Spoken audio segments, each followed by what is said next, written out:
Good evening. Welcome to the Selectmen's meeting for September 10th, 2013. I'd like to call the meeting to order. A roll call, please. Colin McNabb present. Sulicio present. Notice that the meeting is being tape recorded. Chairman's and additions or deletions. We have 3.7 that's been added. Review and approve FY14 material bid contract extension for Highway Department's purchase of bituminous asphalt. And 4.2, vote to appoint Carla Walter as 2.25 hour per week mandatory recycling enforcement coordinator. We review and approve the meeting minutes of August 27th, please, Colin. I make a motion that we approve the meeting minutes for August 27th, 2013. I'll second that. All those in favor? Aye.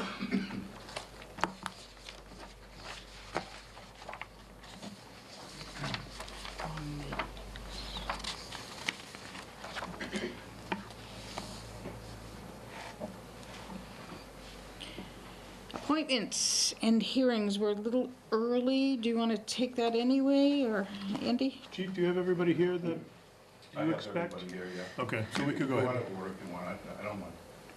That's all right. We'll go ahead with it. It's not really a hearing. It's so Police Chief Irving Marshall is here to recognize Robert Mitchell and Jonathan Baldwin for exemplary bicycle safety. Thank you. Just, if Robert and Jonathan want to come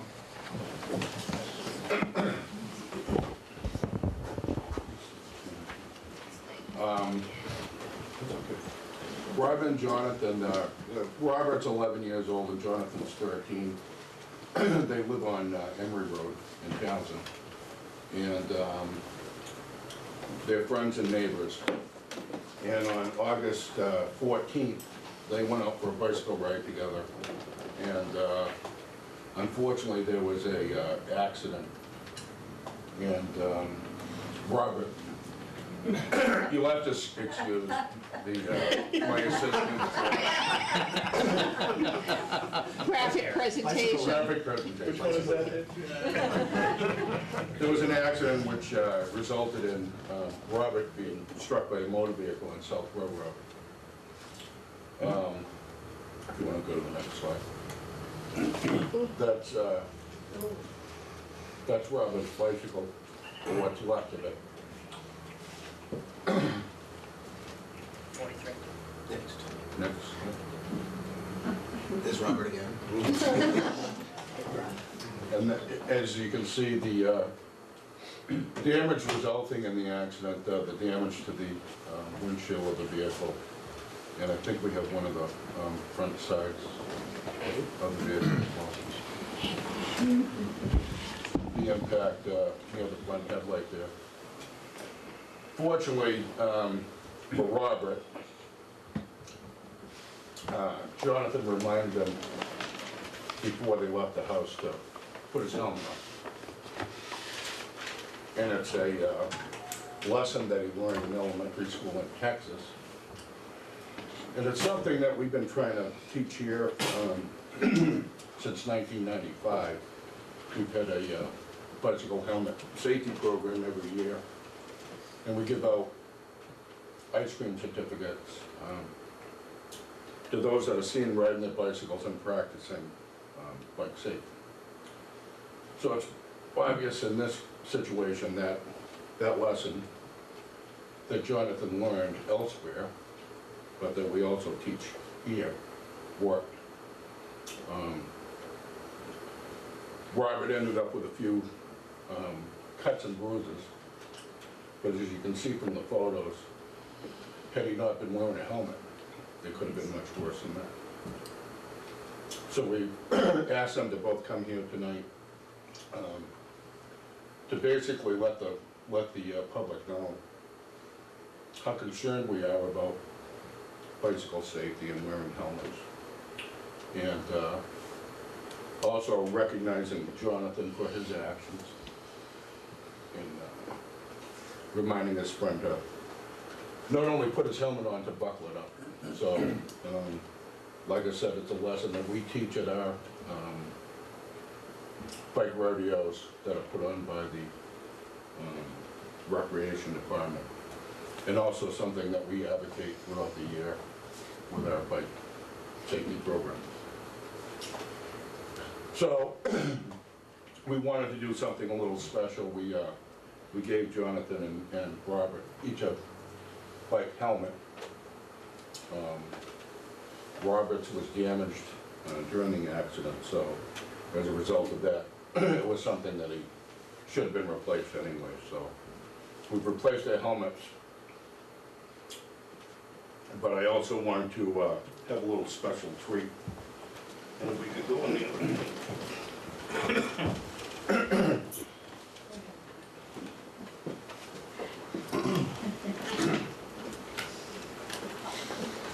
Oh. Obviously, Robert needed a new one. Well, we got one for Jonathan as well. So.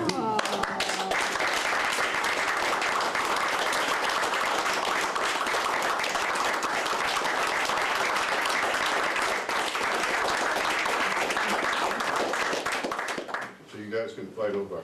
I'm not gonna pick it up for you.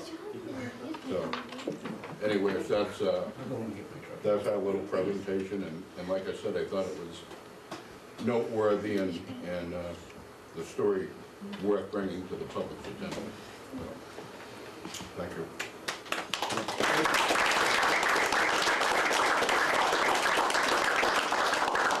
Thanks, Chief. I'm really glad everything worked out okay, and I'm really glad that you reminded your friend. It's important to take care of each other like that. Good job. Well, Chief, I should say, you don't get an ice cream certificate unless the buckle is buckled. So just keep that in mind. It doesn't do any good if it's not strapped. All right? Thank you. Good job. Thank you. Now you gotta wheel them out here. Yeah. Nice bikes. Wait till they're outside to ride them. Go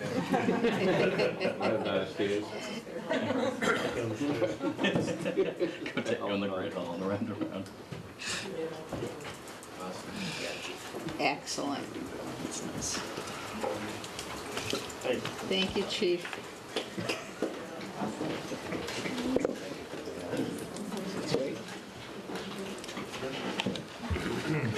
Welcome, Mr. Plamondon. Sorry for being late. It's okay. It's a good job. Andy, do you want to just go in order, or do we need to wait on this 7:30? Chief, do you want to go now, or do you want to wait till the scheduled time? It's not a hearing, we can go earlier, but if you think people are expecting it at missing anyone? 7:30. No, I have no problem going now. Okay. Okay, so Fire Chief Don Klein and the Fire Department Building Committee are here to discuss plans for a new headquarters station and request that the board identify a preferred option. Thank you. As you know, we were here several months ago to present option A. A couple of things that had come up. One was a land issue at that time. We were having a problem finding the right location. A number of places that we looked at were not available to us. So we went back and we looked at a second option, just in case we couldn't come up with the appropriate property. And just to give you a bit of history, I know we have a new member of the board since that time, is that we're still operating out of 2 out of the 3 original 1875 fire stations. Over the last 10 years or so, we've expanded out to 5 stations because of the needs of the department and the community. As you recall, there was a study done in 1996 to start to look at what we needed to do to start to replace some of these There was a presentation made to that board at that time which indicated we needed to start to replace the stations. The first station was authorized, which was the Harbor Station. That went through several iterations and some things that happened, and it wasn't until 2004 when we actually opened our first new station since 1875. Since that time, we've been looking at the next step is to replace the center station. A lot of things have happened between 2004 and today. There's been a lot of changes to the requirements for fire trucks. There's been the economic downturn, and as we started to move forward with this, we actually went back and we looked at the plans and the study from that time. We did another study looking at what the needs were and where the fire department was going over the next decade or so. And it was at that point in time we decided that from an economic standpoint it made sense to look at combining what we had left for fire stations into one unit, and have one in the east end of town and one near the center and the west end of town that would cover the rest of the community. That's the proposal that we brought forward to this board several months ago. Again, because of land issues, we decided we needed to go back and look at a second option in case we couldn't come up with the land to build a single station option. Mike McCune and Todd Coster here from Castle Booze. They've been great to work with. We've been working with them now for over a year and a half on this project, and they've come back here tonight to present option number 2. Once we finish with that, I've got a few updates that I'll give you, and hopefully the board will at that point help us move on to the next step, and I'll explain what those are.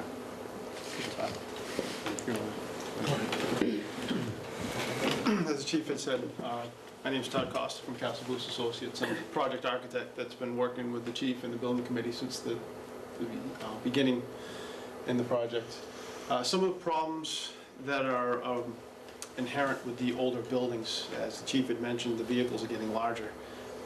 So the buildings, obviously they're the same size, it's getting tougher to fit them in there. Solution is to either one of two options, either a single headquarters properly located to provide the response over the entire town, or to do a two-station design.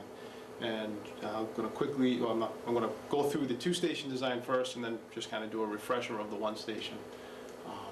You can see the study kind of looked at how we were going to cover the best response. So too far, Michael. Oh, okay. So this is where we call the option 2 for the two-station design.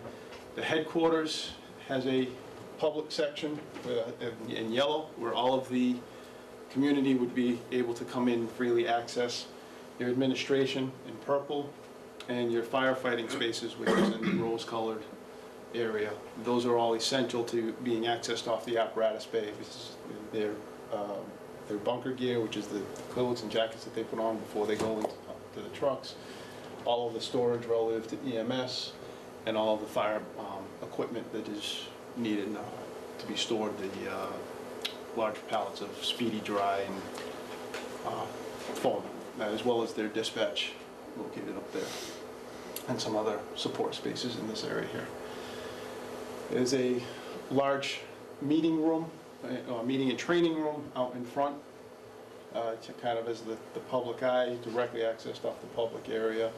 They have table and chair storage, as well as a training storage area.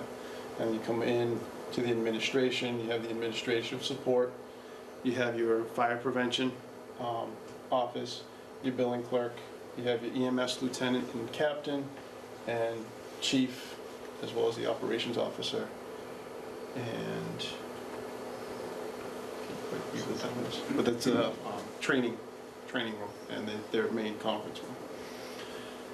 Second floor is all firefighter private space, so it gives them their dormitories, what's known as a day room, which is just kind of their their downtime area, as well as a kitchen and dining location, a wellness area to keep fit.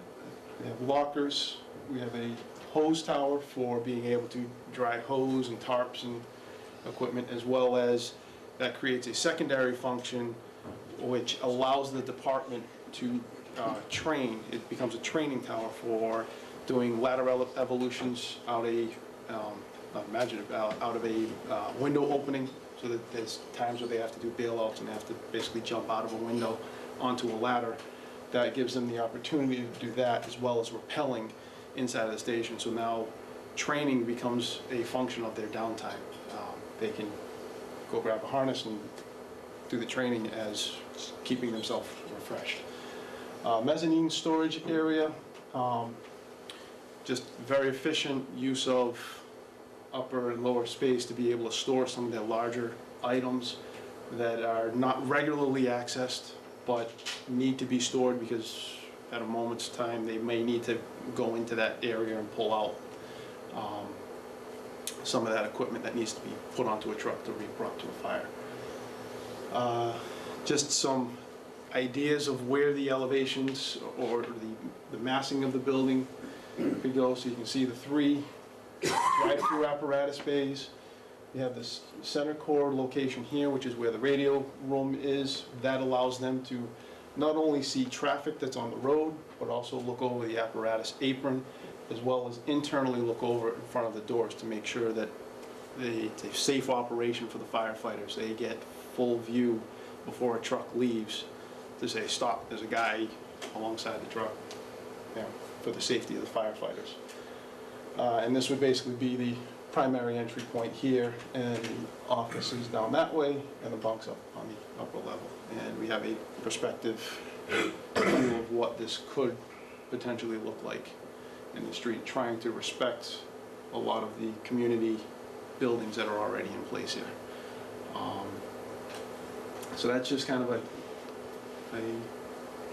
kind of rundown of the headquarters. The 2-story option also had a substation. We were asked to basically look at this somewhat modeled off of the Harbor Station, which is a pre-manufactured metal building, very efficient. Put it on site, and then occupy one of the bays with their general storage, restrooms, a day room kitchen, which would act as a bunk for the personnel that would be called in to operate out of the station, as well as a greeting and a radio dispatch location, much the same as the other one. You always want to make sure, this would be the street side up here, that again, that apparatus bay door is clear, the apron is clear, and the traffic is clear before the trucks start to roll out and respond to the call. Again, just using space efficiency, we're able to, with this construction, add a floor slab or a floor plate above that, and basically make this all mezzanine storage and mechanical space. Very utilitarian, very simple building, trying to keep the costs, or the estimated costs down. Going on into the, I believe it's this scheme here, the two building scheme, came out as a total of 12.5 million for a total project cost. And that, I believe the next slide, it breaks down into the anticipated tax impact. Chief gave us the numbers at a 2.5% interest rate. The cost increase per month would be $22.32, and over the year would be $267.87.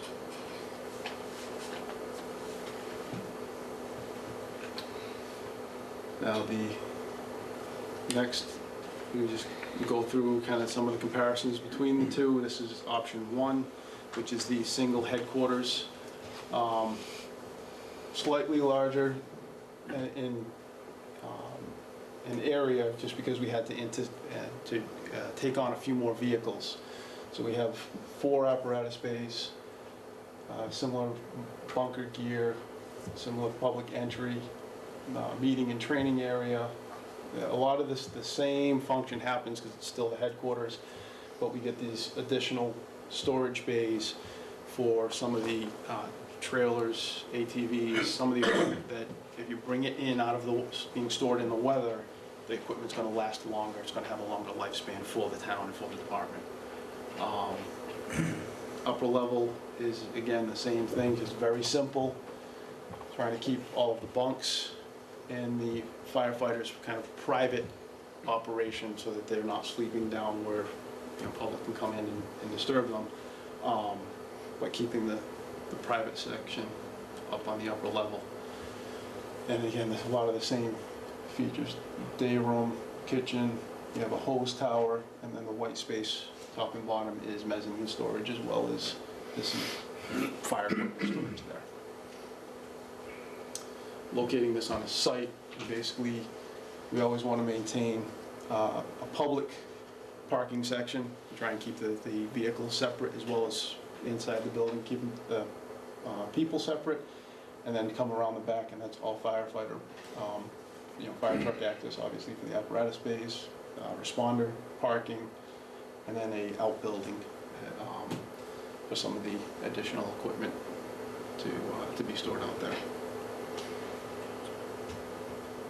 Similar in, slightly different in elevation, actually, not quite similar to, again, trying to maintain some of the materials that we see in town.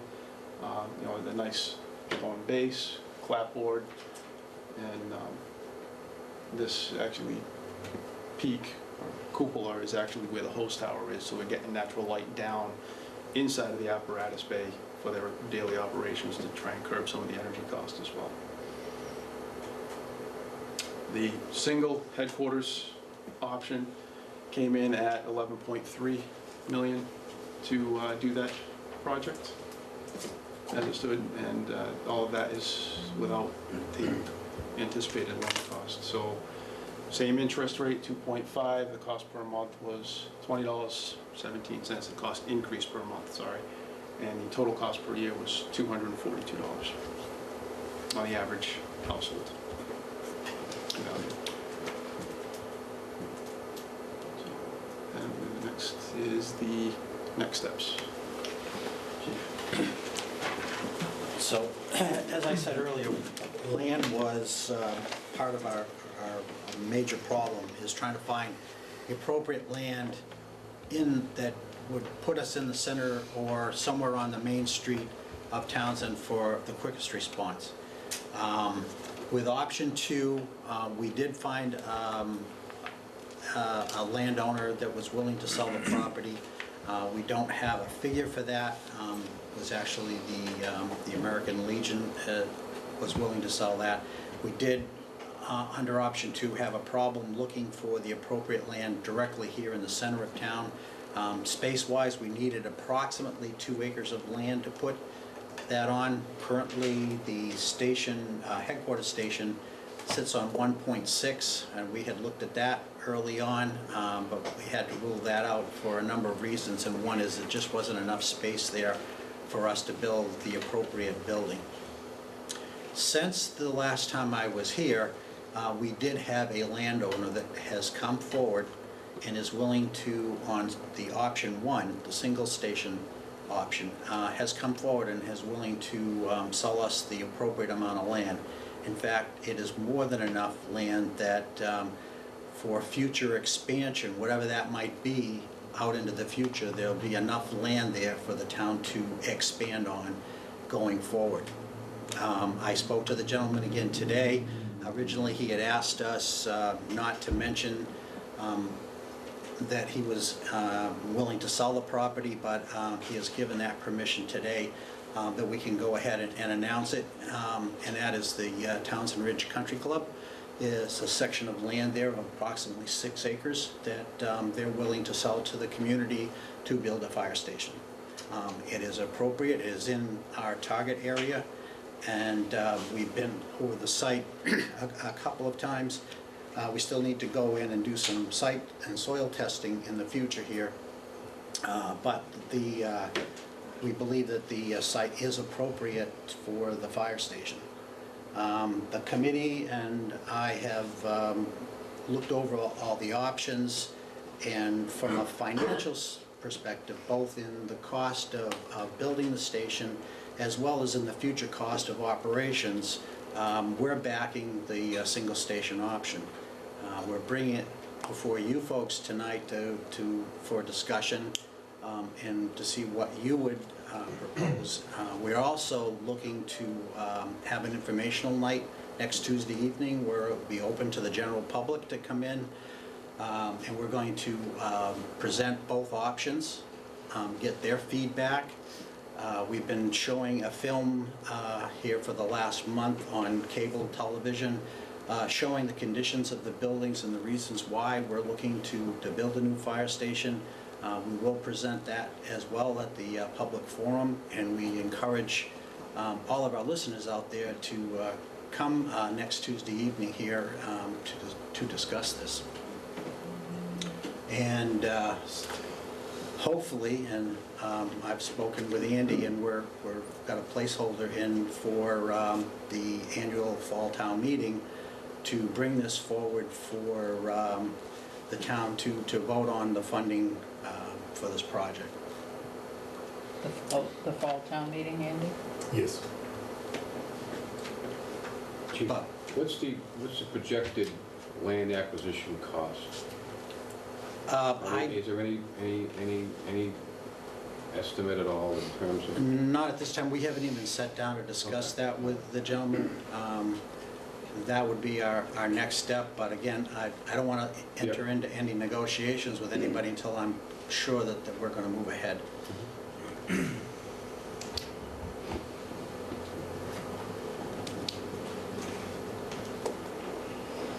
Any other questions? Building looks beautiful. Just to give the goals that we set for ourselves as we started with this project, and as I said, the project itself has been going on for 18 years, and I've been working on this for the last 7. And one of the goals that we had moving forward is not only to make sure that we had a functional fire station for the community and the fire department, but that it would be expandable in the future, and that we'd have enough land to expand outward if we needed to do so, as well as inward. The biggest problem we have today is we can't fit our trucks into the older stations.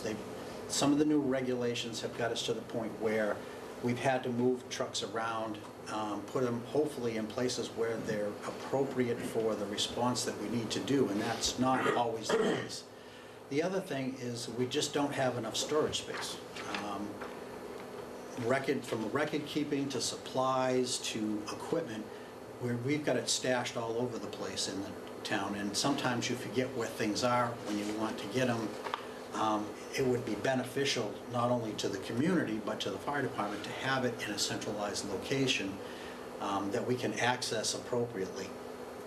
As much as I would not have thought, but a lot of people have come in the recent few months looking for records that we have stored, and we don't recall where the records are stored, that go back 10, 15 years. And unfortunately, we have to keep a lot of those records.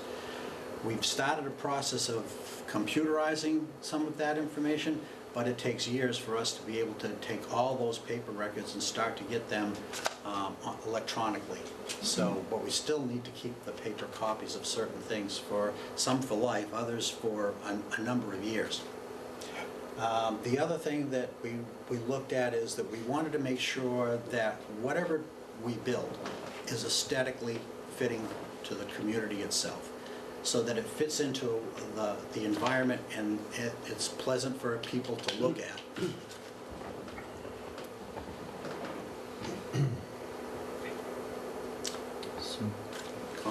Solid. I noticed on the plans that both of them have a public area. Yes. Meeting, training. What do you envision that being used for the community?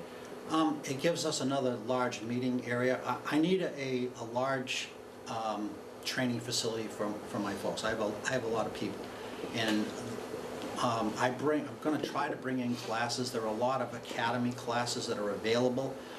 But when they offer those, they have to offer them to the surrounding area, so that means people from other departments need to come in here. And it's beneficial to me to have a training facility here that can be used for that kind of stuff. By having a public space as well, that gives the town another location to hold large meetings.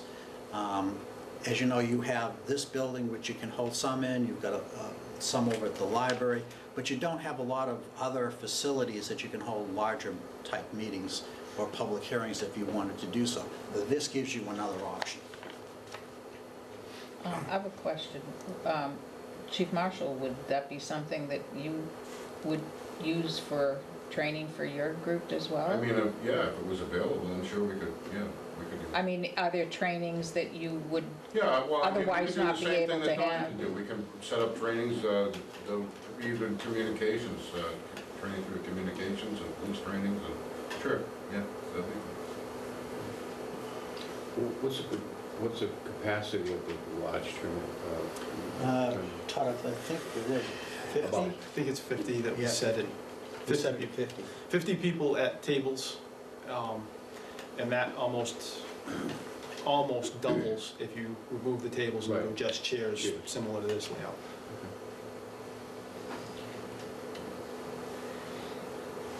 David? Just, what are the thoughts on the existing harbor station and center station, if this were to move forward? The harbor station would remain. That would remain in place? That would remain at a substation, and then the headquarters station would be our central facility, but we would have, as a community, 2 fire stations. What I'd really like to get away from is the 5 stations that I have to maintain today, and it's not efficient for this department, not efficient today, it's not going to be efficient into the future. Well, I'm assuming that a lot of the buildings that you presently have have a historical nature, so they wouldn't go anywhere. But the existing center station, your headquarters now, I mean, that would be available for resale? Yeah, and I've already spoken with the Properties Committee. They know that would be coming available. Again, if this project does move forward, the Properties Committee would get, this would be turned over to them for disposal, just as it would any other building, town-owned building in town. And I would see that at least the headquarters building could be repurposed. I know that Mark is chomping at the bits to have the garage out back for storage. And the other stations, I know the Brick Fire Station has some historical value, and I know that there's an organization that was interested in obtaining it for their purposes. And there's been some inquiries on the West Station as well.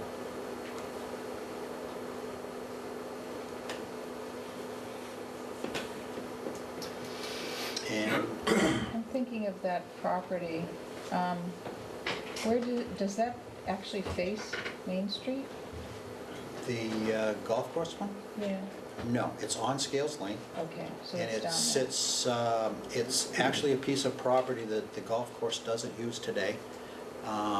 It sits next to what was the JCA building. So Okay. between them and I believe it's the King Farm. So it's pretty good access It's right pretty out good to the- access, and the only stipulation that the current owners has, he has a right of way across the property to get to the fairways in the back. Watching out for fire trucks.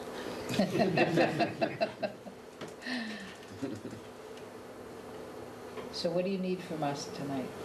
I'm hoping to get your support on one of the proposals. And again, that is, it's up to you folks to make a decision where you think is in the best interest of the town to pursue. I have a couple questions on the option of 2 buildings. Mm-hmm. If we went with 2 buildings and now you have some land available, one of them would be there, where would the other one be? The one for the center, we're still having a problem with, because if we do the one in West Townsend, then I need to move the station for the center, needs to stay somewhere in this general area where we are today. And right now, there just isn't anything, and I've reached out to several landowners. There was one location that I thought was appropriate. I spoke to the gentleman, and unfortunately, he has plans for that land already. So that option's off the table. And so as of right this moment in time, I have no option for the center of town. Again, as I said, I do have an option for the west end. Another question? What was the difference in cost again? The About $1 million. Option, Option 2 was 12.5. option 2 is 12.5? And option 1 was 11.3. And 1.2 million. And how good are those estimates? To what point of design? It's schematic Okay, right now. so that's still to be worked out. Yes, but there is, we did work with a professional estimator, and there are some contingencies within that number for a certain amount of inflation. It really depends on how, the timing. I've been working with a number of chiefs in the area that are currently either building a station or in the process of going out to bid. What I have found, and the closest one is Westboro, their design is probably about 2,500 square feet more than our single station option. Their bid price or estimated price that they were going with when they went out was pretty close to what ours is. They actually came in at about, I think, Mike, was it 2? I think the total cost was around 8.5. Yeah, when it I came think, back. yeah, when it came back. So it came in significantly under, which was a surprise to them. The saving grace for them in comparison to us is that they already owned the land, so they didn't have a land issue. So that was a cost savings for them as well. But I'm noticing that the chiefs that I've spoke with, that the bids have been coming in less than what the estimates are. But again, you have to build in contingencies. I don't know, and of course, these gentlemen don't know exactly when we're going to go out to bid. We don't know what the economic situation is going to be going forward. Our hope is that as we do go forward, and some of the things that we're still looking at to bring the price down, that those things will come to fruition, and we'll see the same type of things. But again, it's when you go out to bid. I'm actually surprised to see the numbers attached as well as they appear to be, just having gone through schematic. So, it looks like you've done your homework in terms of a lot of that. I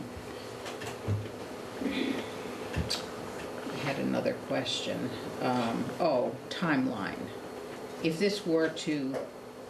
an option were to pass at the fall town meeting, what are we talking about in terms of furthering those estimates and going out for bids and actual start work on the project? Do we have a timeline estimated? Yes, it would take approximately 6 to 7 months to turn the schematic into a set of bid documents, and then a month to 6 weeks to bid it.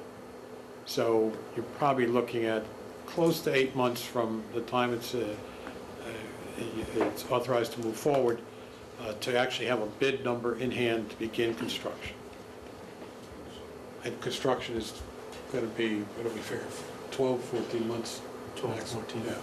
Construction. Really depends on the site. One of the things that we had to be a little conservative about is the cost of developing the site, because we didn't have one. So you make certain assumptions, and that will greatly affect the final estimate. When we have an actual design on a site, we know how much we have to do to develop the site. The debt exclusion, Andy, we have to go to a ballot for that as well? Correct. So if it went to town meeting in the fall of this year, we could, and it was approved, we could put it on a debt exclusion vote in April, if we wanted to. We could do it sooner than that, but it would seem to make the most sense to do it on the annual election. But it can't move forward until that debt exclusion ballot vote. Correct. Correct. You wouldn't move forward with final plans until you had both the town meeting action and the debt authorization, correct? So I guess my question there is why present it at the fall town meeting as a vote at town meeting if we're not going to, at the same time, have the special election for the debt exclusion? Well, there's a bit of a lag anyways. If you're gonna go with a debt exclusion, generally you don't wanna schedule the vote until you know the town meeting has okayed it.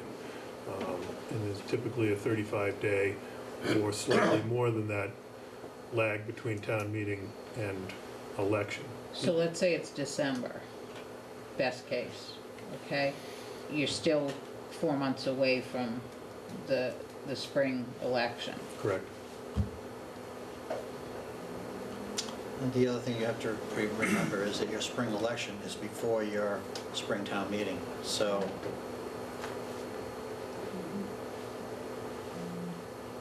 So you had planned on that? yes. Okay, okay.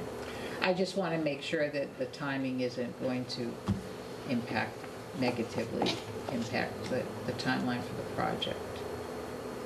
Chief, what's the option that you folks favor?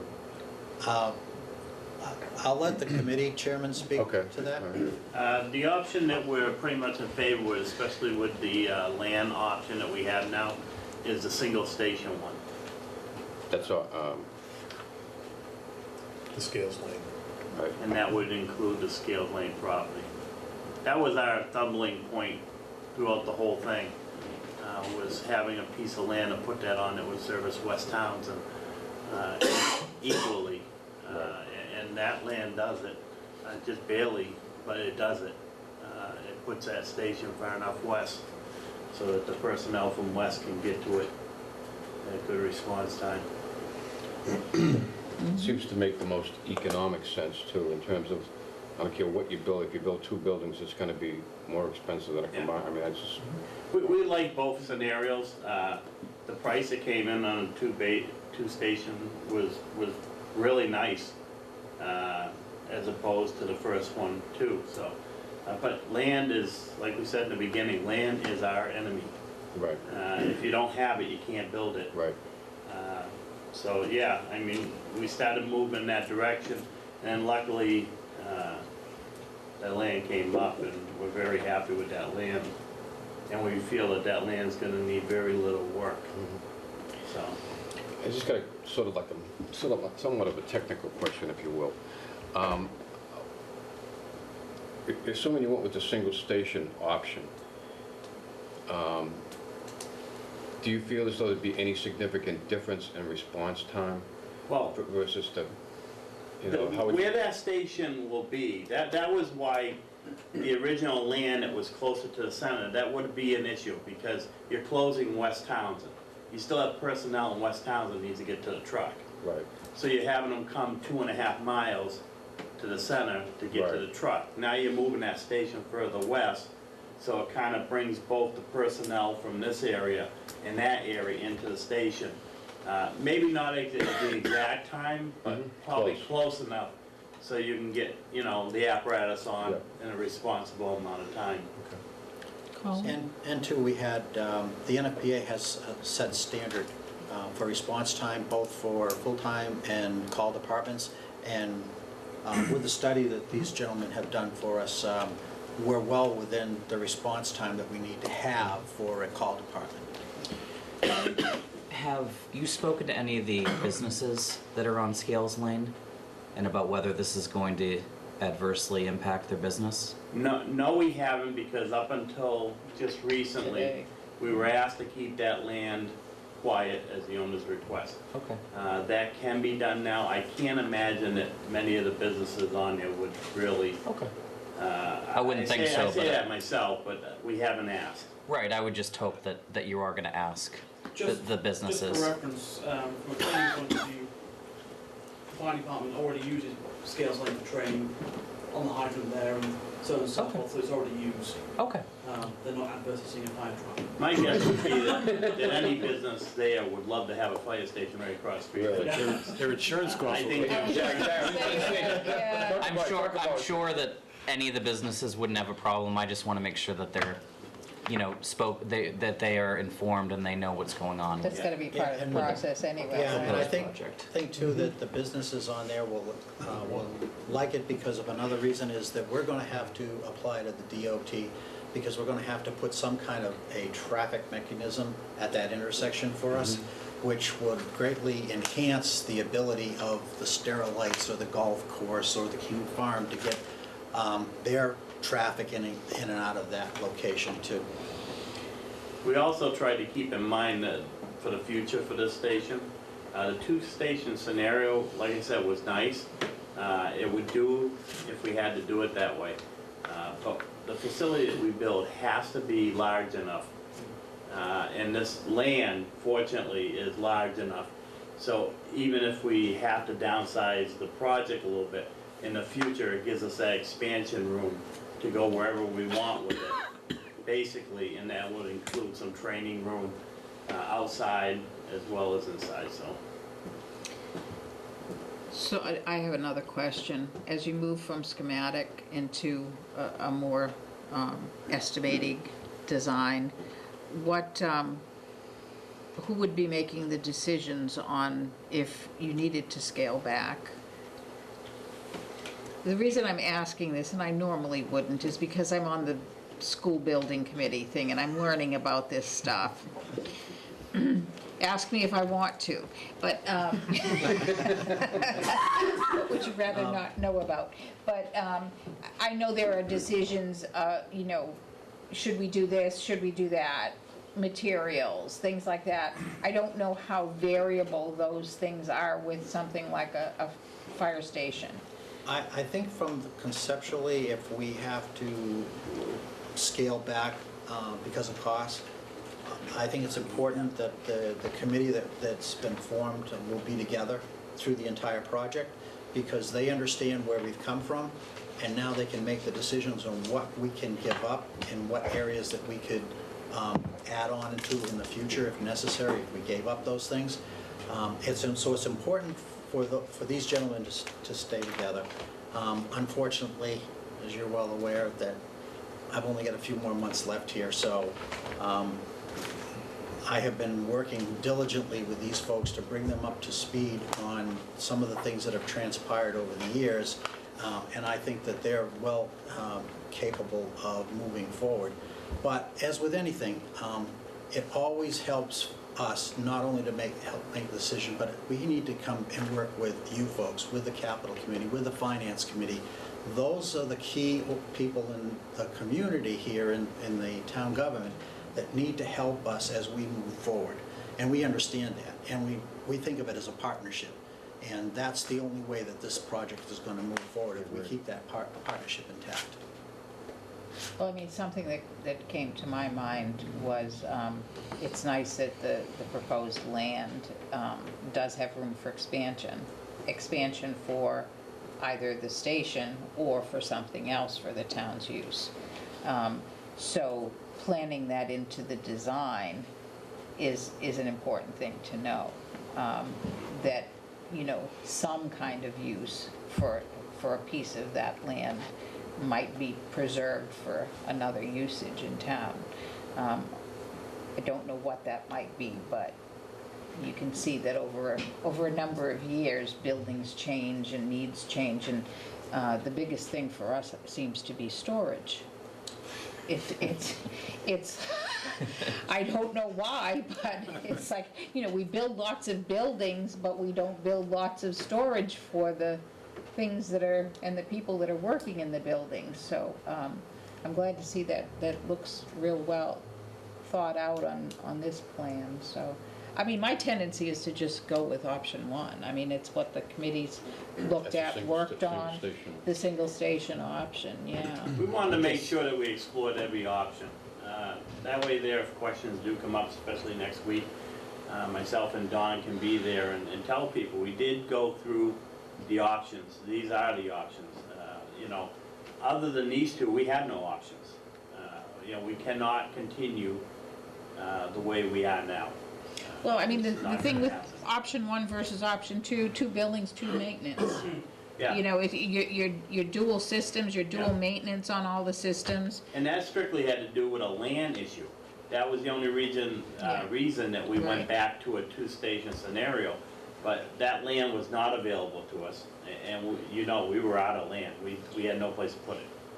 So that weighed heavy on that decision. Oh, I'm gonna be just a pain here. I don't know. No such thing as a pain. I just want to, I have one more. Thinking of energy and energy efficiency, have you talked at all about? This station will what you have could radiant incorporate? heat and stuff in the floors. We're going through every option we can to make this as green a building as possible. Okay, have you worked with the energy committee at Yes, all? I've met with the Okay. Energy Committee. They gave me some suggestions. I've looked at a number of other buildings that either as a fire station or for other uses that have been designated as green, to see what they have done. These gentlemen here have helped along the way as we looked at different options.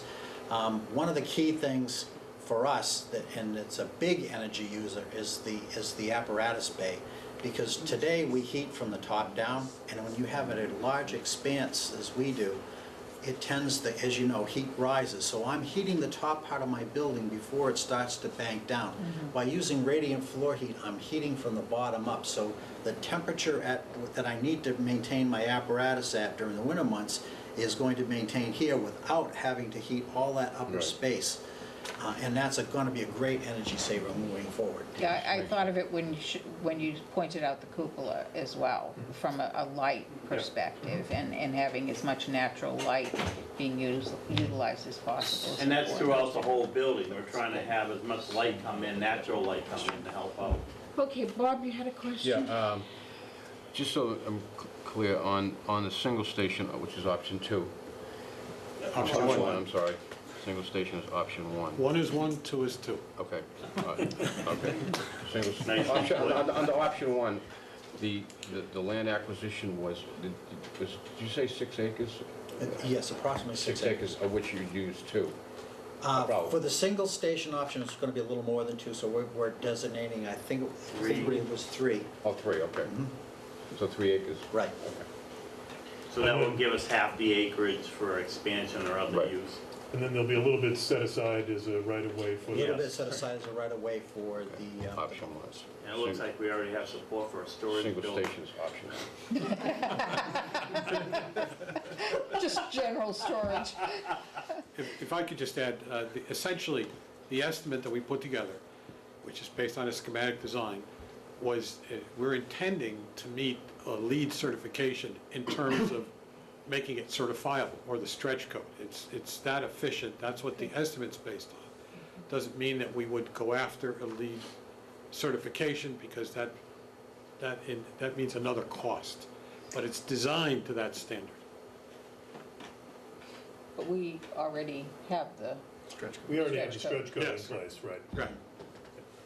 And when we started this process, they're well aware that we had already had the stretch code. Yes. And so they're working to that process.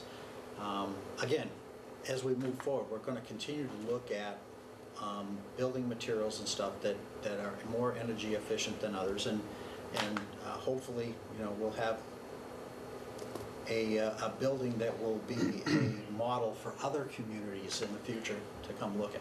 Colin? I have 2 questions. One being, I noticed on the plans there aren't any, when talking about energy efficiency and green buildings, there aren't any solar panels or anything on the roof. If that's not part of the design, is there a way, is it something that could be added at a later date? If I can, because we didn't have a site, we didn't know how exactly it was going to orient, so it's very easily to put in the additional support structure in the roof to handle the weight of the panels, Okay. and have a conduit run to that location, but stop shy of penetrating the roof, so that it can be put in at a later. We've also done it as an ad alternate, a bid alternate, depending on the funding grants available. And if there are grants available at the time, and the bid alternate comes in attractively, it can be added as part of the construction. We did that at Watertown Police. That was the case, and they have those panels in place. I saw, I mean, as a member of the capital planning committee, the building committee came and did an excellent presentation for our committee with option 1. But one question, it may have been answered before and I can't recall, how long is this building going to last? Well, I guess Forever is a good I number. guess we originally, well, we got 138 years out of 2 of the ones we're using now. Right. Our track record. They don't build them like they used to. Our track record is good. You'll probably be retired. Our goal was to get a building that lasts 50 years. 50 years, okay. Bob? I have a question, kind of along the lines of Colin was speaking about, and that's like the exterior of the building and the longevity. And I guess I keep thinking of, for some reason, Squanicook Elementary School. If people know that a good part of that is brick, part of it is wood. The wood part is rotting out. So I guess my question is kind of relating to what percentage of the exterior would be a sort of a non, not No subject to- maintenance? Yeah.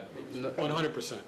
Okay, so in other words, you have either all brick or some type of, There are you know several what I'm saying? options we've looked Trying to at. avoid having like 20 years down the road, oh yeah, the brick's fine, but now we gotta do the Clapboard. clapboards, we gotta do the, There's several what I'm options, saying? and these guys have brought most of them to us. okay. That are maintenance-free, and they're advancing so far in Okay. siding, and it's impossible. Because that becomes a significant cost, Yeah.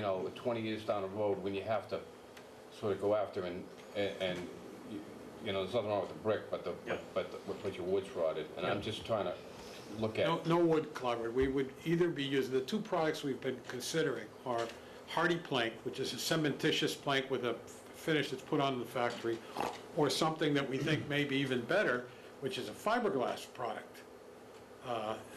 We would never put vinyl on a public building. Right. But the fiberglass, apparently we can get it at even less money than the hardy plank, and that's that will last even longer than the hardy plank. Hardy plank, you do have to paint it after 15 or so years. You can get a 20-year warranty on the finish on the fiberglass. The fiberglass is basically, it's impregnated with the color from the factory. Right. It's actually the way they make the fiberglass, the color is actually cooked into the product. Okay. So you can sit there with a key. If you scratch hard enough, you can get some color off, but it's a very durable product.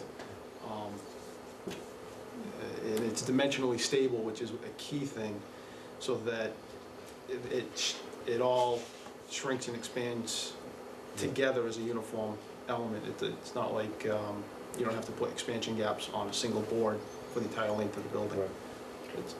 It's there and it's done. I have just one other question. You mentioned the word that I had written down, and it's called grants. Thinking of it from an energy perspective, as well as just, you're building a fire building. What kinds of grants may be available? And are we going to try to maximize what those might be?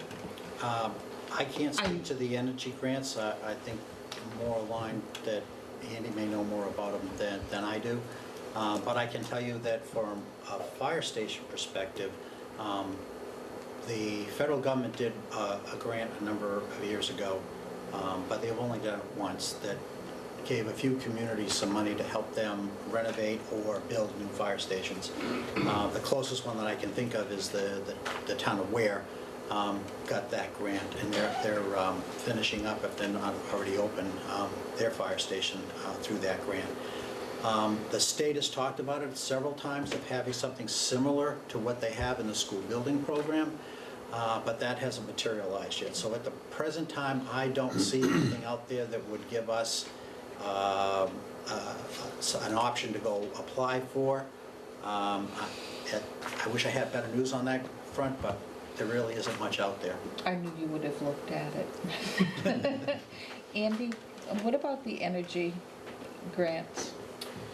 Most of the grants that are available for energy efficiency are for existing buildings to make them more energy efficient. There's not a lot available, and nothing that I can think of offhand that would be applicable to a new building. There are programs for...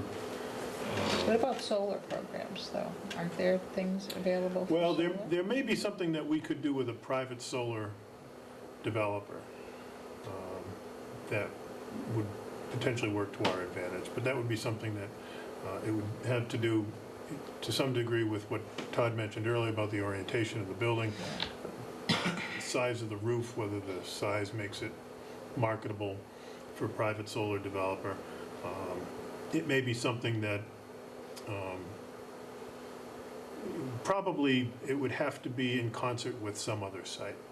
So build a solar farm here, and while you're at it, put solar on this station. Something like that.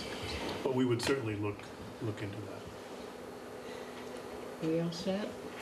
I know which one I prefer. Yeah, the only thing I'd like to add, and I'd like to extend my congratulations to the committee and to the chief and to the architectural team, the design team. A lot of work has gone into this. I prefer the option one, the single station option, for the obvious reasons that have already been mentioned, the ease of, or the reduced carrying costs over time, the maintenance over time. The site over on Scales Lane is excellent in terms of access and also expandability, and if there needs at some point to be an outbuilding, maybe we can wrap other things into that, such as storage of municipal records or whatever it happens to be. So, and it frees up. We've got all these buildings now that are, we've got two from 1875, the ambulance bay, the so-called ambulance garage. I don't even know what the vintage of that one is. I think it's 1985, I think. Okay.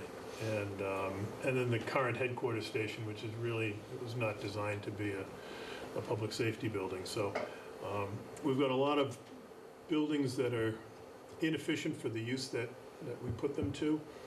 This would certainly improve the efficiency of the operation, and it would allow us to free up and dispose of at least some of those, if not all of those, other buildings. I hadn't thought about that, but just the operational costs alone of the existing buildings that are going to be retired is going to save some money. And they're highly inefficient, in terms of heating and... Yeah, I remember hearing some discussions about leaks and whatnot, right? Pretty often, right? Pretty often, right? Yeah. So I don't know if the board wants, to take a firm position tonight, if you want to chew on it for 2 weeks. I'm fine. I'm prepared. Okay. So what would you like in terms of a motion, Andy? Just a motion stating the preference to move forward with either option one or option two for the fall town meeting. I make a motion that the Board of Selectmen identify option one as the preferred option. Seconded. Moved and seconded for option one. Any other questions? If not, all those in favor? Aye. Aye. And thank you very Yeah, much. nice You've done a presentation. wonderful job Nice job. of Hard working work. with the other groups in the town, and Energy Committee. All of our questions, you've already done it. You've done your homework. Very good job. And again, Excellent I'd work. like to reiterate to the general public out there to come next Tuesday evening at 7 o'clock here at the town hall for the public information night, and I'm hoping that the press will put that in the paper for us. And thank you very much. Thank you. Thank you. Thanks, Tom. Mike?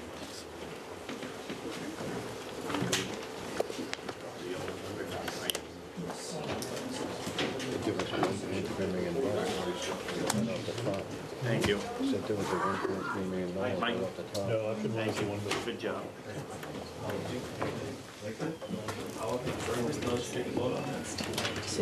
Yeah, nice, one is one and two is two. Did you want to stay for the next? It's the moratorium. 3.1, discuss medical marijuana and whether to include a moratorium on an upcoming town meeting. Andy? I put this on, Colin and I were talking the other day, and this item came up. We had talked about it briefly prior to the annual town meeting in the spring about whether to take some action on medical marijuana.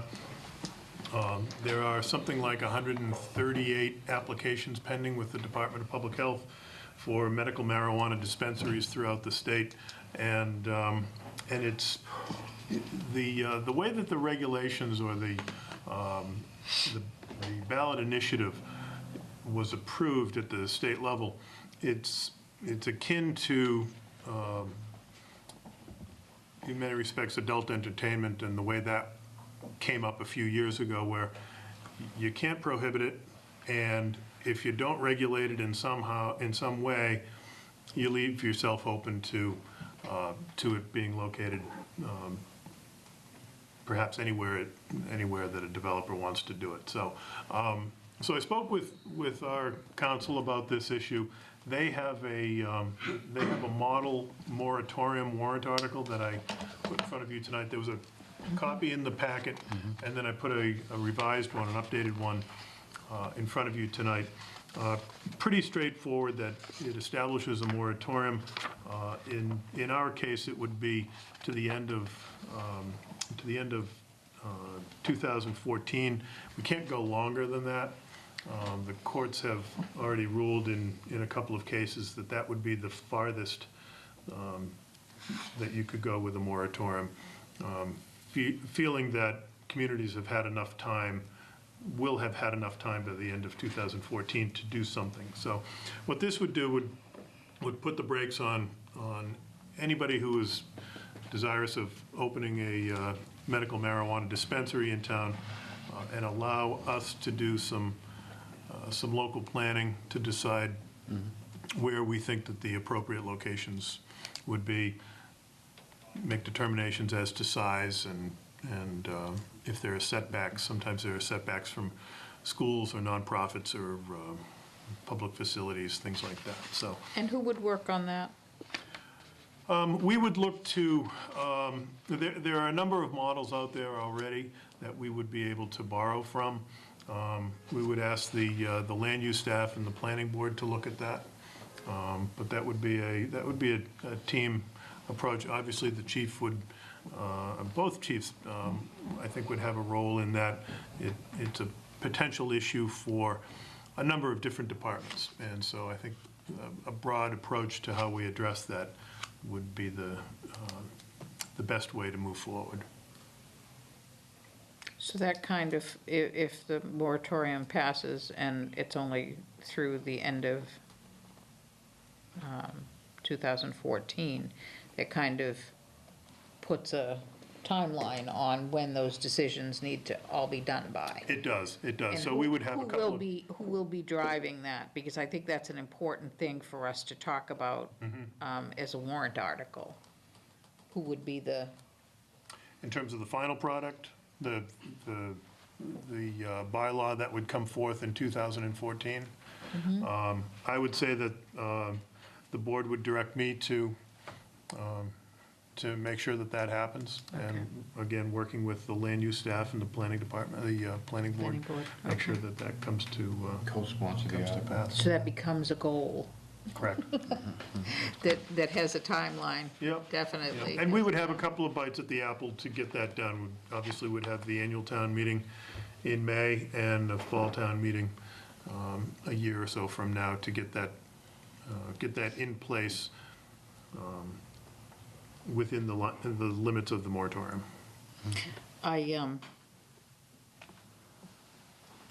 I have to say, I know very little about what this is all about, so a moratorium from my perspective is fine, because then I could understand a little bit more. Yeah, and that's one of the things that makes a lot of us uncomfortable is the regulations only came out, the law went into effect on January 1st. The regulations came out in May, I believe it was, from the Department of Public Health. So there was a 5-month lag there where nobody really knew what the regulations were gonna say. And then there's always a feeling out process where, okay, the regulations say something, but how do they really get applied and get interpreted by either the DPH or by the courts if there are appeals? So That's what it's gonna come down to for a lot of it. Exactly. You know, I mean, you do a law, and then the law provides for something, but then the department is the one that comes out with all the regulations, and then somebody challenges all of those regulations, so, yeah, we'll be in the courts quite a bit, I would think. I'm sure there'll be a number of cases with respect to this. Okay. Questions? No. Pretty straightforward. Miss- No, I spoke to Colin about it as well, and I'm in favor of it as well. It's like Andy says, it gives you the chance to kind of look at the whole thing. Right. Gives a chance for the planning board or the zoning board or whoever to have hearings on it, so the public can go in and basically tell them what they want to do and where your restrictions might want to be. If you don't want to have one of these dispensaries next to a church, or, you know, it allows them some leeway to give them the opportunity to have time to discuss that and investigate it and Makes bring sense. it to the town. Okay. Do you need a vote, Andy? Or do you? Yeah, or just a sense of the board's, an inclination from the board to put it on the warrant. You'll be voting the warrant in a few weeks anyways. It seems like, I'm inclined to go with the I would moratorium, also support. Absolutely. or at least putting it on the warrant for people to decide that. okay, we'll add it and, Alrighty. Thank you, Chief. Thank you. 3.2, review and approve revisions to the alcoholic beverages license policy. Karen and I have gone through mostly Karen has gone through the alcohol license policy recently. If you recall, about a year ago, the board adopted revised fees for licenses. We hadn't updated the licenses after that took place, so we've incorporated that, went through, sort of wrung out the language and looked at the way it was worded, cleaned up a few things here and there. Substantively, not much really has changed. We've tried to neaten it up a little bit and again, make reference to the revised fees. And looking for the board's approval on that to implement as we go into the licensing period at the end of the calendar year.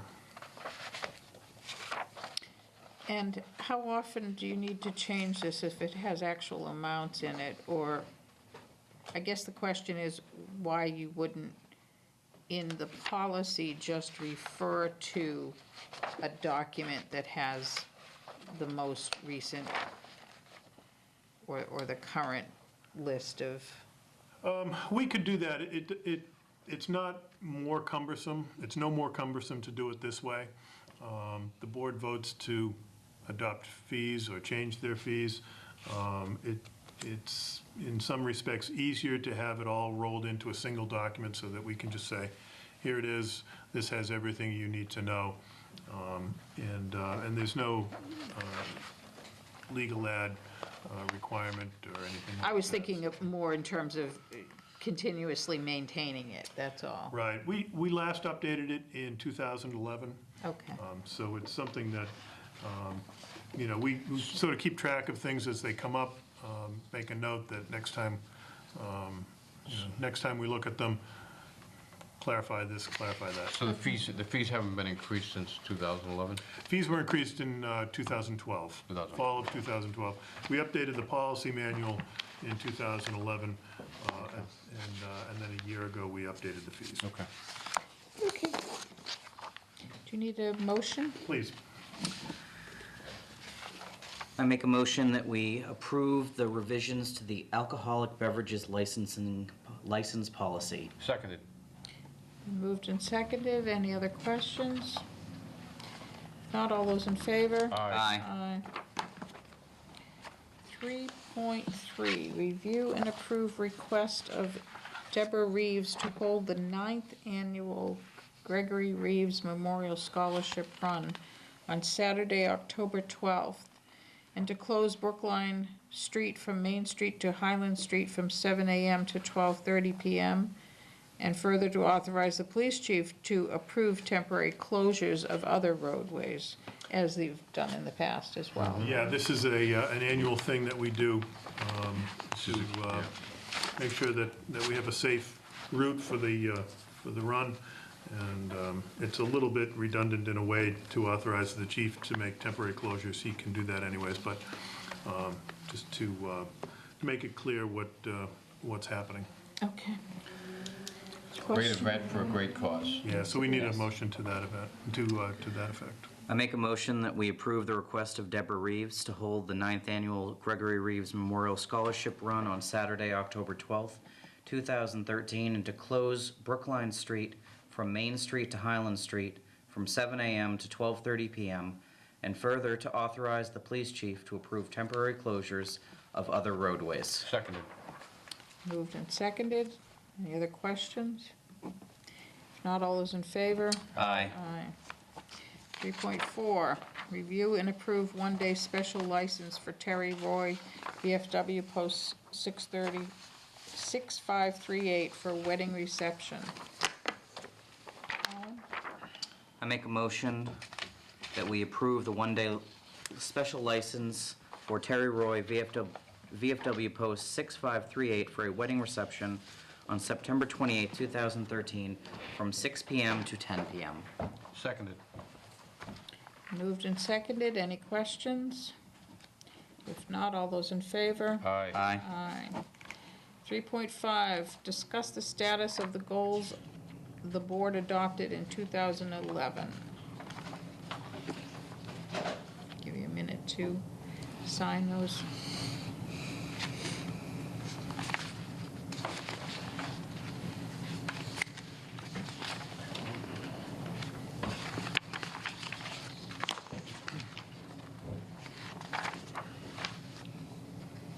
Thank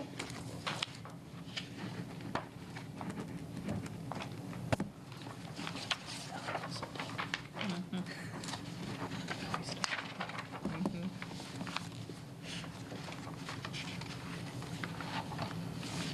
Andy, you want to start this off? I think we actually started talking about this at one point and never came back to it. Yeah, we did. I've provided the board with an update of our goals, the goals that the board set for me 2 years ago. I'm pleased to say that most of the goals are either well on their way to being accomplished or have been accomplished. There are a number that are take some time to implement all the way through. For instance, some of the software upgrades that we've done. They're well on their way. The finance software is in place. We did some additional training today, for instance, and so that's. How's that going? Forward. It's going well. It's going well. It was installed in June. Initial training took place right around the end of the fiscal year, and we've done sent out some bills under the new system. We're taking money in, recording it under the new system, and we've converted our old data, or rolled our old data into the new system. So we have that So we had that history there as well, so. Nice. So it's moving forward. I'll go through, I assume the board doesn't want me to read this whole thing, but I can go through and hit some of the highlights. The first broad goal was communications and transparency, improve communications and ensure transparency of town government. We're doing that on a regular basis, on a daily basis, in terms of both distributing changes to laws like the open meeting law. There were some changes a couple of years ago. We've implemented new software for the website that has taken the website to sort of the next generation. Big thing there is content management. It's got a lot more ability to put content on the website. We're still getting content up there. It takes a while to put this information up there, and requires a lot of cooperation from a lot of different parties, but we're boards, committees, and departments, but we're moving in that direction. So one of the things, one of the specifics that the board had mentioned, Sue, I think you mentioned it at the time that we did this, was the Common Cause e-government award. And that's kind of gone away. They've gone away from that. In fact, I think right after we adopted the goals, I think we did the goals in March of 11. I think it was in the springtime that they gave out those awards. I think that was the last time they did it. And so they haven't reinstituted that. If they do, we would certainly go for that. We are, I think it's safe to say, we would qualify for the award for the criteria, based on the criteria that they were using at the time that they had it in place before. So. I mean, I think, you know, when I think about just the website and how it seems to be working much better. Yeah. Much better. Yeah. And at the time we established these goals, it was like just scratching the surface of what we needed it to be. So I think at this point, everything is ongoing and process improvement as you go along. Yeah. Retraining or additional training might be necessary, but it becomes a maintenance goal rather than an action goal. So Correct. I'm pleased with that. Yeah. I know on number 3, the dialogue with the state, with our senator and rep, I know you're always talking with them. Correct. So that's an ongoing kind of thing, as you say here. And that's a two-way. They're very good about reaching out to us. Oh, they're wonderful, yeah. Yeah, it's been a good partnership. You know, getting emails from them and them letting us know what's going on at the state is great. Correct. The transparency, the whole concept of that when we created these goals was fairly new. I think it's now an established part of what we do and what everybody knows. Same thing with the open meeting law and all. So I guess I'm looking at this and I'm saying this becomes part maybe of your everyday work. Yes. These are your everyday responsibilities and no longer, quote, goals, if you will. Right. So I think we're pretty much ready to go on to the next step and say, all right, what are the things that as of today are our challenges and where do we go from here? Right. One is what we talked about and what we'll be talking about next week, which is how do we Funding take for care of the infrastructure. roads, Yeah. you know? It sounds like you have another one, which is Medical marijuana. managing the medical marijuana plan. And those are just 2 coming off tonight's conversation. Right. So I mean, do you feel like we're ready to almost put these to bed and say, let's refresh it? I think so. I think there's a lot that we can just say, okay, it's done. Yep. It's And like you say, ongoing becomes part of what's expected. Exactly. You know, the top of the second page, the changes in operating systems to increase revenues, reduce costs, improve efficiency and service delivery. Yeah, I mean, that's what managers do. Yeah, exactly. So that's an ongoing. Exactly, that's an and, ongoing and I thing. mean, the whole thing with the Energy Committee, look at how far we've come from when we first started talking about it. Correct. You know, so, I mean, I feel good about the accomplishments. I agree, Sue, and, I mean, there are definitely parts of this goals update that I am familiar with, but as I wasn't on the board when these were set forth, and I just got this on Friday, I would ask if you don't mind if I had till the next meeting to look before we put this to bed, Sure. so I can look it over, and if there's any other information, I can talk to Andy about it, and Yep, that's fine. I mean, at this point, I mean, anything that's in here that is done, what I'm doing is suggesting that it come off of the list. right. It's done. Other things that have been established and are therefore just ongoing become part of the job. Right. Okay, so, yeah, definitely, I understand you wanting to have some more Just a little bit. historical perspective on it. I mean, many of these things I am familiar with, but some of them I'm not, so. Yeah. So then you could just start on a new list. Sure. Yeah, a couple of things. And we could come up with new things, too. Yeah, and that would be very helpful for me to, to make sure that, that we're all on the same page and we're all working in the same direction. Obviously, the funding for roads and infrastructure, and it's sort of just a broader capital investment.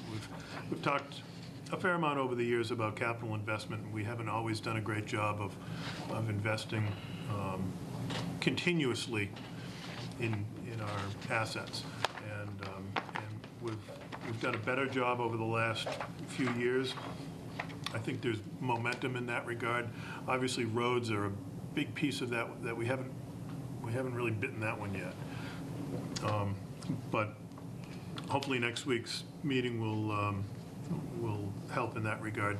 The medical marijuana that we talked about tonight, the Chief Klein mentioned tonight that he'll be retiring soon. Under statute, he's required to retire by his next birthday, and so we're going to have to work on a succession plan for that. That's one of the things that I'm actually anticipating having on next week's agenda is the process that we use for finding a successor to Chief Klein. We've got a couple of other anticipated retirements and vacancies coming up. They're not formal yet, so I don't want to identify personnel, but there'll be some critical positions that will need to be filled. Part and parcel of that, we'll be looking at whether the existing structure that we have in place still makes the most sense, whether we want to shift things around a little bit to accomplish our basic tasks more efficiently. So we'll be looking at all of those things going forward as So well. as soon as one thing's done, something else is I just there. want to make one comment. With regard to the second one, conduct Townsend Selectmen office business in an open and transparent fashion while maintaining legally required confidentialities. I'd just like to state that sometimes it's a question of perception versus reality, and I think that for the folks out there, and if you're not watching on television, you're reading a newspaper about a particular issue, and I'll just use executive session as a sort of example. I think where the public perception amongst some of the folks in town may be, gee, why are they talking about that? And it's not in an open format. And while it's a valid question, I think people don't always appreciate the issues involved. And I'm not trying to sound, I know better than you do kind of thing. It's just, in the 9 years I've been on this board, it's been a goal, and I can honestly say that the board has maintained its integrity in terms of conducting what business is appropriate in an open manner, and what needs to be conducted in an executive session for valid reasons. And is, you know, I just want to state, I think that that's been, I'm glad to see it's maintained, it's still a goal, an ongoing goal, but I feel strongly that we've conducted business in an appropriate manner. Yeah, and I think that's a good point. I think that sometimes what folks don't realize is how much Andy works with our attorneys to make sure that what we're doing is what we should be doing to protect the town. And there are some things that you simply cannot talk about in public because you jeopardize the town with some of them. So, Right, and that's a good point, and I'm glad that Bob brought that up. You know, there are 10 reasons that you can use executive session, and a lot of things we would probably like to do, you know, not in public, because we don't want to, you know, embarrass somebody or, you know, whatever it happens to be. And this board has been very good about following the rules for executive session, the statute. It's not just a rule, it's a statute in Massachusetts. But things like collective bargaining and litigation and accusations, Personnel matters. claims against personnel, those are legitimate executive session topics, and those are to protect, in the case of litigation or collective bargaining or union negotiations, protect the town's position. In the case of a charge against an employee or personnel matter, you know, something, you know, if we had to do that in public, even if it was a completely bogus claim, it's still out there that, you know, this was said. And so I commend the board on being cognizant of the reasons that we can use executive session. Yeah, and I think it all essentially boils down to a level of trust placed upon us by the townspeople. That I'll be honest with you, and I'm not sure if I should say this, but sometimes when I've heard questions or criticism, my reaction is walk a mile in my shoes, okay? Because you don't know what we've had to deal with, and we've been very conscientious about it, and if you don't like the way that I do it, you can run for this position, you know? And you know, you do what you have to do. Yep. It's part of the job. It's part of the job. So, and I feel good about it. I feel good. I feel like, you know, we are conscientious about it, so, good. And Colin is finding out that side of it all. But this- I'm here on basically something that you were just talking about, which is an accusation against a town employee. And I was going to ask you to, or petition you to have the town attorney look at something, at this complaint. Should this be done privately? Yes. Yeah. Yes, please. Absolutely. Yes, please. I'll leave the paper with you. I gave. Yeah. I have copies that they can have. Okay. Instead, because Yes, it's not something that Thank you. can be, Do you want another copy? If you have an extra, sure. that's Thank you. not something that can be talked about in open session. Thank you. The only thing I would add to this was, according to certain sources, it takes 45 days for Arlington to renew a license. It takes 45 weeks To what? to renew a license. Well, just for your benefit, and this is unusual. Never had a. I've laid it out here. Yeah. And I would just simply like some sort of an answer. And from Any one of you would be fine. Yeah. And we'll investigate it, and more than likely we'll be in touch with you to get more information and do whatever we need to do. I think I've covered it, Okay. everything within it. All right. Thank you, sir. Thank you. You're welcome. And thank you for the board for your time. Thank you. Thank you very much. Yep, can't talk about it. Okay, so you're gonna go over these goals Yep. and talk to Andy about any background that you need on them. Yeah, I'll make some time. I would ask that Colin and Bob, you think about what other things do we have going forward? What are the goals that we should be looking at? Because, of course, goals that we give to Andy are ultimately goals of the committee and, of the board, and we should think about them that way. What are the things that are important to us? Okay. Okay? Absolutely. And then maybe in a few weeks, Andy, we could come back and review them? Sure. Okay.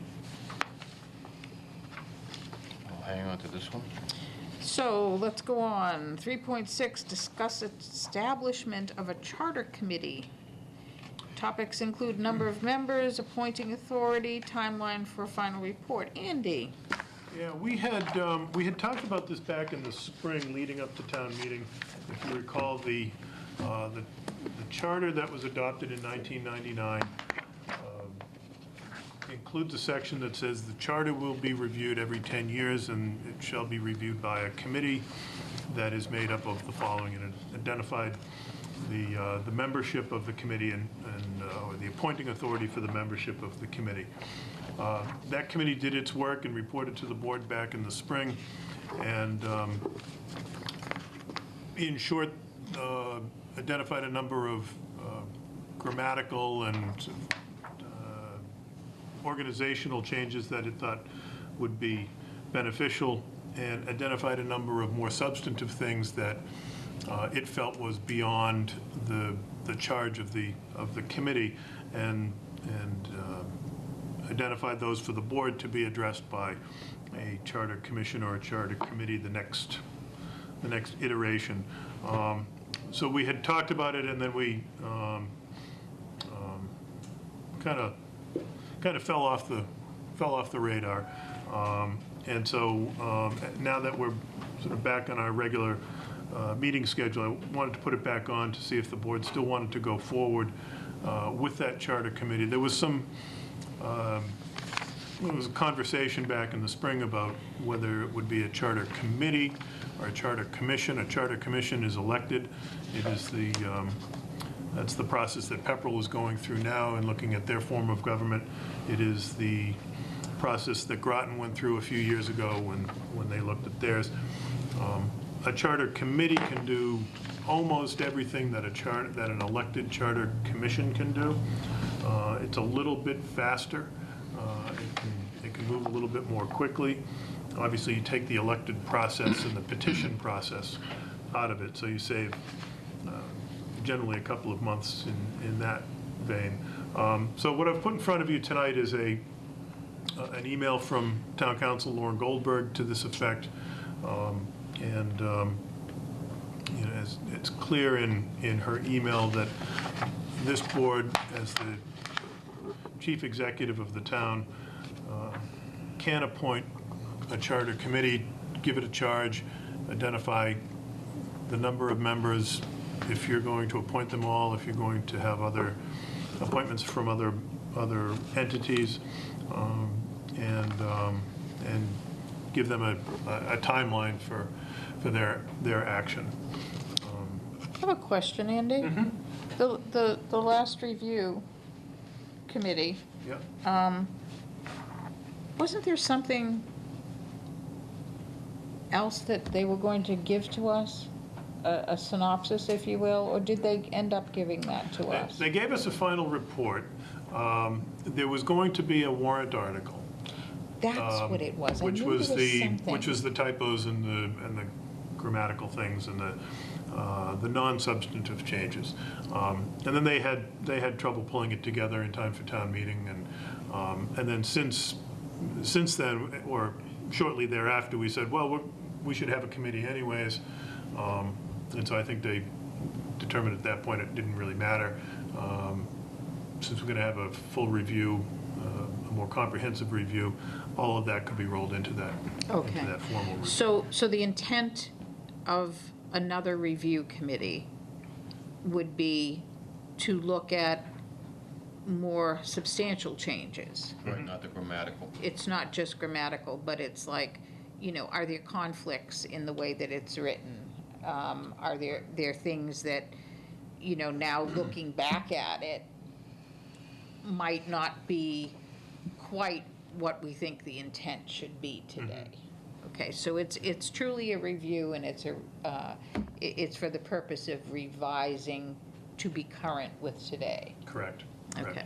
And as Lauren's email says in the last sentence of the email, the second paragraph, it says, as long as it did not address matters such as the term of office or manner of selection of the legislative body. So a charter committee cannot come forth with a recommendation that says, we think we should have an elected representative town meeting.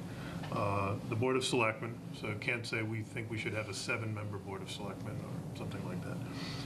And it can't convert my position to that of a town manager. But everything else is available or is on the table and available for review. So I think, in working with the charter for the past 3 years, there are certainly some things in there that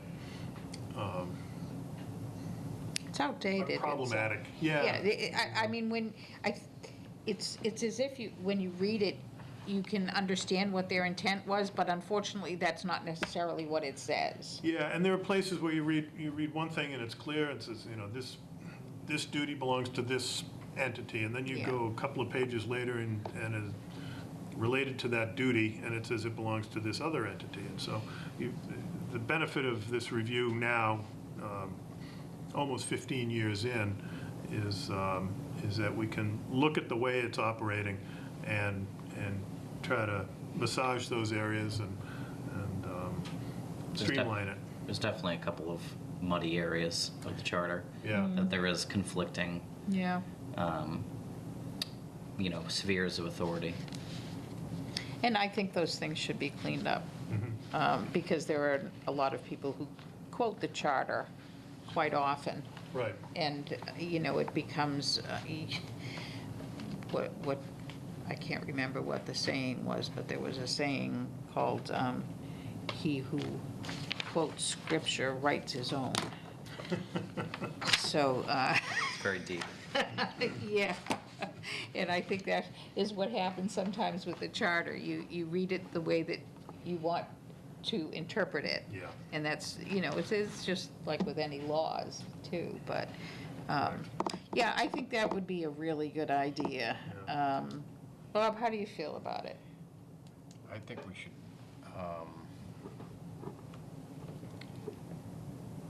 make a decision about the board, about the charter commission. I think we should appoint them. That's my personal thing, and I think we should not have an election. I think that having an election would, as Andy says, involve a lot more time. And Well, I mean, it's obviously within our right to right, do that. It's right, within the board's right. discretion to do that. It's so business I would that needs to be favor done, that. I would so. favor the option of appointing the charter members. Okay, so Andy, the question is, how do we go about deciding how many people and what the makeup of that board is? Do you have suggestions? I do, and I can talk about them tonight, and if you'd like, I can put it in memo form for the next meeting. I think something around 7 or 9 members makes sense. If you get too few, then opinions can get skewed by one strong voice or 1 or 2 strong voices. You get too many, you get up 15, 18. Get bogged down. You get bogged down, and it becomes hard. And the other thing is, we have trouble finding people to serve on committees as a I think general rule. for some reason 7 seems to I think it's enough where 1, 2, or maybe even 3 dominant people wouldn't, you know, by virtue of the sheer numbers, control the commission. Yeah, and I mean, I was it's- thinking 7 to 9, something like that. I appointed. would favor 7 myself. Yeah. And we could put a time frame on it as well. Yeah, I think that when you set it up, you know, you say with a presentation or a final report to be delivered to the board by sometime in time for the Annual May town. 2014 town meeting. I agree. Something like Okay. that. Or, Yeah, 15. if you don't mind, can you do a memo? Sure. Up of what your recommendations are? And then we could talk about it more. It's a Okay? tough question, because, I mean, my general instinct is to allow, you know, the people to vote. I mean, that's kind of, but I think in this particular matter, I think it's This is a cleanup Yeah, kind of this thing. is a- It's a this is- one-time this is- cleanup kind You know, of. and we have the Right. benefit of the Right. charter review that was already Right, done. right. So that's a place where they can jump off from. And any potential changes would have to be approved by the voters. Correct. Anyway, so Mm-hmm. there's a safeguard, and it's, just say for instance, the board, the charter committee made recommendation X, and, you know, it comes to the town meeting, and for whatever reason, it doesn't pass. I mean, that's a That's the safeguard. voters, yeah. That's right. So I like that, you know, and I think finding people to run for that would be somewhat problematic. Yeah, I agree. I just don't think we're there yet. I think we have some general cleanup to do that yeah. the other committee started Right. and pointed out some areas to look Right. at. But we just need to finish it up, so. Okay, I'll have something for the, probably for the next I meeting. had to think about your question. I kind of caught me off guard there. I was kind of thinking, I like that. I like the idea of appointing it versus electing it. Just counterintuitive to my nature, but in this case, it's more- Questioning yourself, are you, Bob? Yeah, well, no, it's more pragmatic. It's pragmatic. Yeah. Okay, 3.7, review and approve FY14 material bid contract extension for Highway Department's purchase of bituminous asphalt. A couple of meetings ago, we did some extensions, actually it was back in June, we did some extensions for materials for curbing and sand and salt and things like that. We forgot to do asphalt. Oh, dear. So Ed Kukla is asking the board to approve the extension for fiscal 14. When he went out to bid last year, he asked for prices for fiscal 13, 14, and 15. So Okay. Would you like a motion, Madam Chair? Yes, please. I make a motion that we approve the FY14 material bid contract extension for Highway Department's purchase of bituminous asphalt. Seconded. Moved and seconded. All those in favor? Aye. Aye. Appointments. 4.1, vote to appoint James DeRoyan to the Conservation Commission for a term from July 1st, 2013 to June 30th, 2016. I make a motion that we appoint James DeRoyan to the Conservation Commission for a term of July 1st, 2013 to June 30th, 2016. Seconded. Moved and seconded. Any discussion? All those in favor? Aye. Aye. 4.2, vote to appoint Carla Walter as 2.25 hour per week mandatory recycling and enforcement coordinator. Colin? I make a motion that we appoint Carla Walter as a 2.25 hour per week mandatory recycling enforcement coordinator with funding for the position from a Sustainable Materials Recovery Program municipal grant from Mass DEP. Seconded. Questions? That was the grant that we talked about before. correct. Yep. Okay. All those in favor? Aye. Aye. Board of Selectmen updates and reports. Anybody have anything? Would you like me to make the announcements here or at the end? You could do that now. Okay. I have 2 announcements that we've been asked to read. The National POW MIA Recognition Day will be observed on Friday, September 20th. Townsend VFW Post 6538 and its Ladies Auxiliary will conduct a candlelight POW MIA ceremony on the Townsend Common that evening beginning at 6:30 p.m. The public is encouraged to attend. And secondly, on Saturday, October 19th, from 9 a.m. to 2 p.m. At Air Shirley Regional Middle School, 1 Hospital Road in Shirley, Mass. There is, what is this? Is it a, Recycle your reusables. recycle your reusables? Oh, right at the top. In big letters. The one that's about 2 inches? Yeah. I'm getting tired. Yeah, I know. Yeah, exactly. It's all I could see. You take them off to read. Yeah, that's right, I do. Thank you, Colin. Town administrator updates, reports. Andy?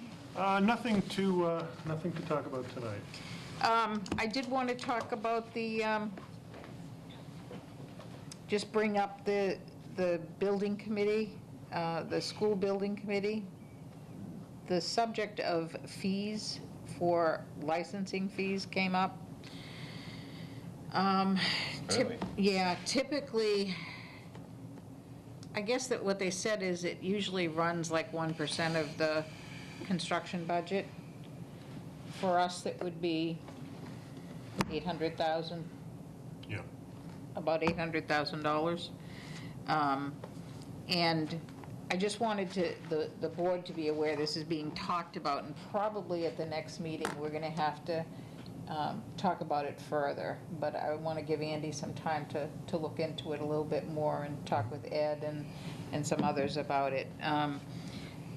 In some communities, they, in a number of communities, the community waives the licensing, the permit fees. Right. Okay?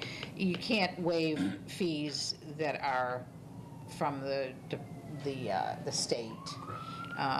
You have to have those, but for regular permits, they waive those fees, and if possible, they absorb that. I think districts do cause a little bit more discussion to happen.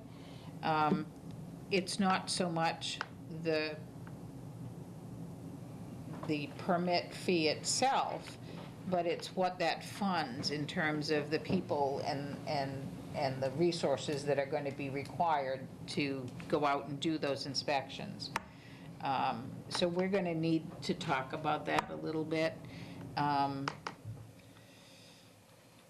this really just came up to me I didn't realize it was today, so. $800,000, I mean, that's... Yeah, and, I mean, the point, the one way of looking at it is, okay, so that's what it will cost in terms of permits if we charged the school building project for those permits.